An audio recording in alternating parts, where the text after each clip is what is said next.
A very good evening from Pattaya on my balcony. I wanted to talk about two things today, and that is tourism in Thailand and what's happening in property, because I notice a number of posters online are getting it wrong from a lack of understanding about the reality of what's happening here in Thailand with regards to property. So I'll give you my take on that. First of all, let's start with tourism.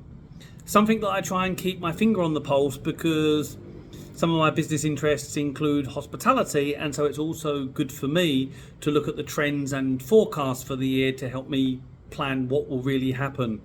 So last year, 10 million tourists visited Thailand, which was 25% of the peak, which happened in 2019, just before COVID, where Thailand had 40 million visitors in 1 year. Now, depending on where you get your source from, the projections for this year is anywhere between 20 million, which is what some of the banks are saying, and 25 million, which is Thailand's tourism authority. I tend to side with the banks and go for 20 million, because TAT always are hugely encouraged and optimistic about the reality of what's going to happen. Before Western businesses get too excited, there's little optimism for the Western American European visitor who is being squeezed from higher cost of living, higher airfare, and the uncertainty over the Russian-Ukraine war. So there is not much projection for growth there, and 50% of this growth, so I think it's about 4.5 million of new tourism. Come on, you can guess it, can't you? It's the Chinese. And of note as well, the Indian market is planned to grow from about 950,000 to 2 million this year, and keep an eye on the Malaysians, because that's also a growing area for people warming up to Thailand. The Chinese tours don't really fill me with enthusiasm. I live in Pratamnak, and the air quality in Pattaya and much of Thailand has been terrible recently, with crop farming, burning. A lot of it's coming from Cambodia as well. I was in Koh Chang recently, and it was very bad with the air. My car and motorbike outside my condo is continually getting this dirty dust on it, and I'm having to wash my car every week. And on my bike, dust off the dust before I sit on it.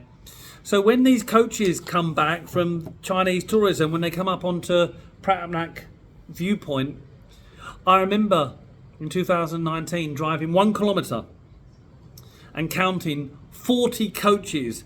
The air, the traffic was a nightmare. So, all right, in one respect, it's nice to see these numbers, but I'm not sure the real impact of the Chinese, because much of it, not all, is kept within the Chinese circles in terms of the businesses and the tour groups they go to. But not all, I must add that. I had the feedback before that they also do add some money to much of the Thai industry.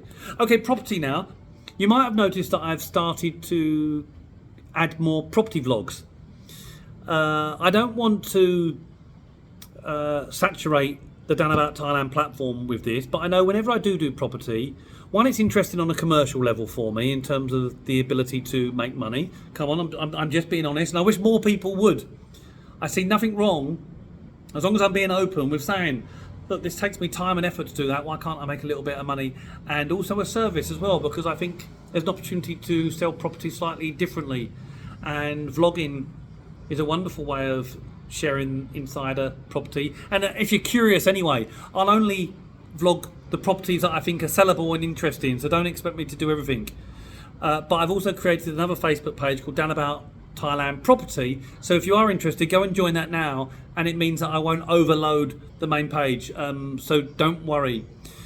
But what I would say is, people are always interested. The videos always generate leads, like amazingly so, and some comments from ill-informed posters, really, these trolls with an opinion that's wrong, but they will still share it without going out and finding out the facts, will say, no, Pattaya is awash with empty units, it's a buyer's market, blah, blah, blah, blah, blah. Ugh. You know, I want to throttle them. Okay, the 1 million condos, do you remember the ones, there's thousands and thousands. Okay, maybe they are, but the property market in general, especially villas and the 10 million bar up, is just flying. And in fact, even during COVID, people were still buying the expensive villas and condos. They always stay in demand. So there are some empty properties in Pattaya, but they're the units where there's too many. Forget them. I almost don't classify them as the property market. And then there's the real property market with decent condos, different villas, some really nice, interesting areas to consider moving to. The rental market, speak to anyone that's renting. Prices have just gone crazy high, and people are struggling to find units to rent. Again, forget the small studios. So that's it. Tourism looks good. Property is good. Shame about the air. I know there's some comments I got from some people flagging that. I agree. It's the one downside at the moment. But beyond that, life is good.